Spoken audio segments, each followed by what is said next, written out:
पाइराख्ने,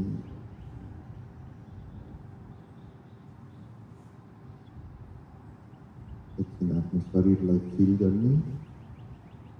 शरीरमा के भइरहेछ, कहीँ दुखिरहेछ कि विभिन्न सेन्सेसनहरू उत्पन्न हुन्छ। कहिले प्लेजेन्ट सेन्सेसन हुन्छ, कहिले रमाइलो अनुभूति हुन्छ हाम्रो बडीमा, कहिले एकदम दुखिरहेको हुन्छ, अप्ठ्यारो हुन्छ, त्यो पनि थाहा पाउनु।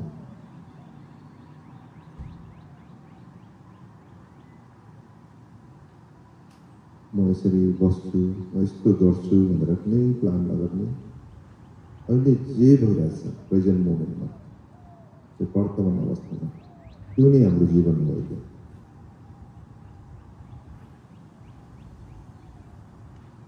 मनमा विभिन्न योजनाहरू बनाइरहेको छ हामीले,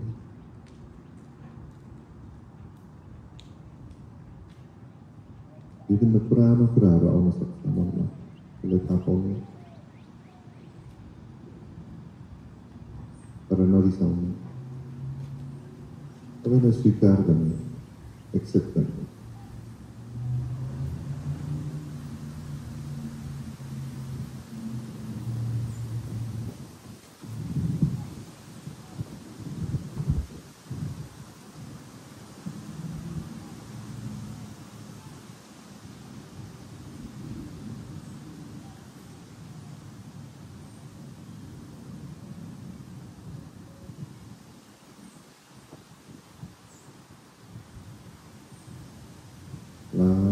Cinta kamu bisa disolong.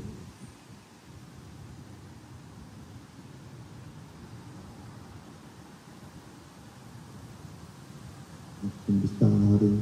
gambar barang apa kalau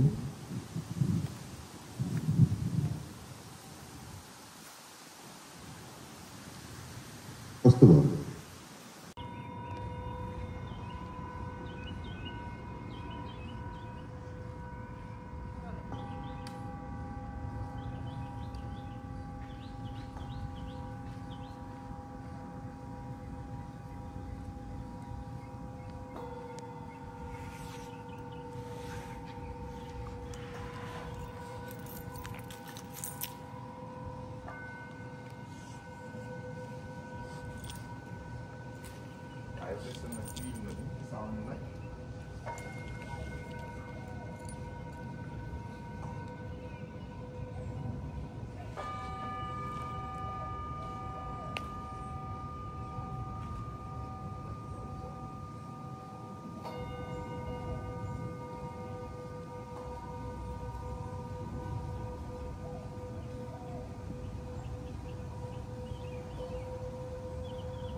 अन्तमा अब हामी एउटा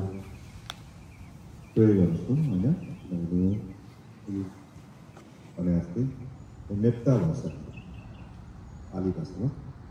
मेट्टा भनेपछि फ्रेन्डसिप मैत्रीय भाव भन्छ संस्कृतको चाहिँ मैत्रीय भाव नभइकन हामीले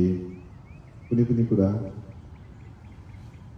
शान्त होइन हामीले फिल गर्न सक्दैनौँ त्यही भएर आफूमा हामी जहिले पनि दोष अरूमा देखिरहेको हुन्छ त्यही भएर आफूमा आफूले नहेरिकन कहीँ केही पनि कुरा हामीले थाहा पाउन सक्दैनौँ त्यही भएर हामीले ध्यान गरेको पनि आफूमा के छ त राग छ कि द्वेष छ कि माया मोह जेलसी होइन एङ्गर के छ त्यो हामीले हेर्नको लागि चाहिँ बिस्तारै आज हामीले सुरुवात गऱ्यौँ पछि हामी प्र्याक्टिस गर्दै गयौँ भने हामी अझ बढी यसमा डिपर लेभलमा प्रोफाउन्ड लेभलमा हामी जान सक्छौँ र यति भनिरहँदा जहिले पनि हामी ध्यान गर्नलाई चाहिँ जहिले पलेटी कसेरै आँखा चिम्लेरै बस्नुपर्छ भन्ने छैन हामीले ध्यान भनेको हामी एभ्री मोमेन्टमा बस्न सक्छौँ खाने बेलामा के खाइरहेछौँ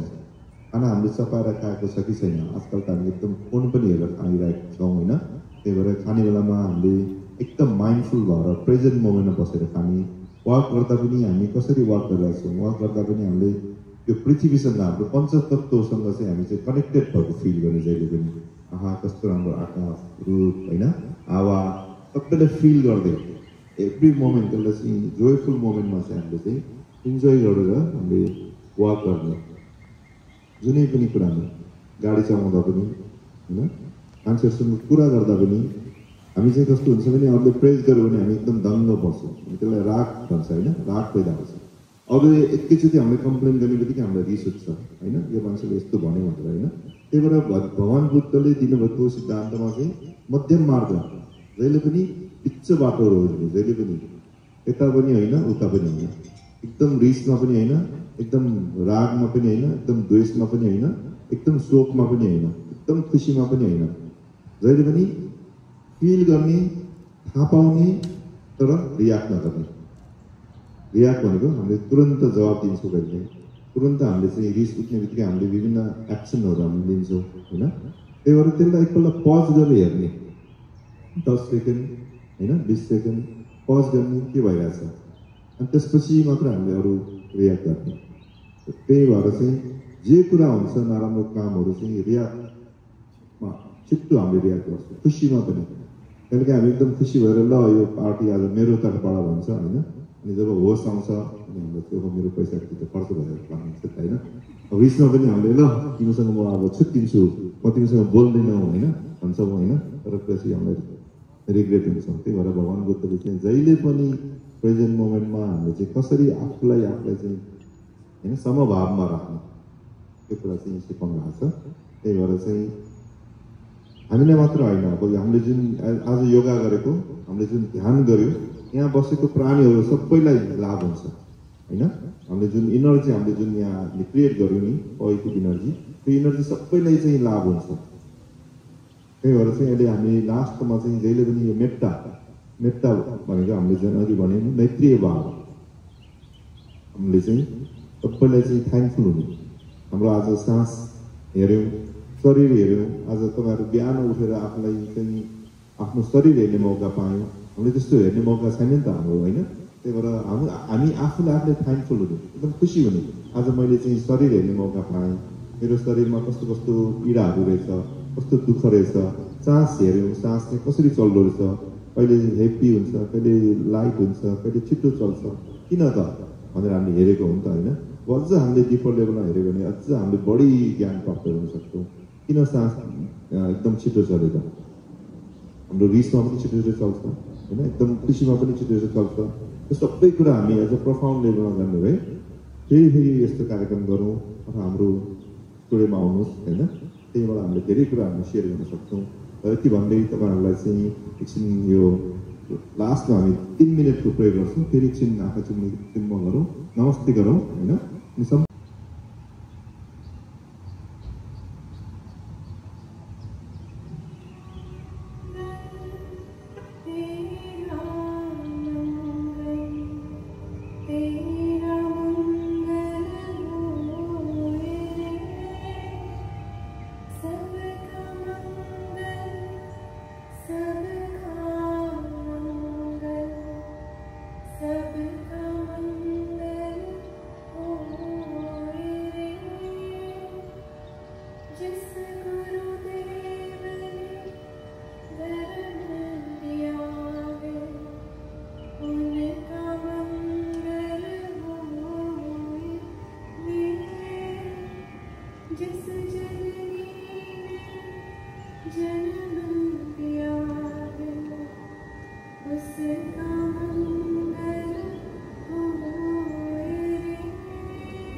Alumni समाज अमेरिकाको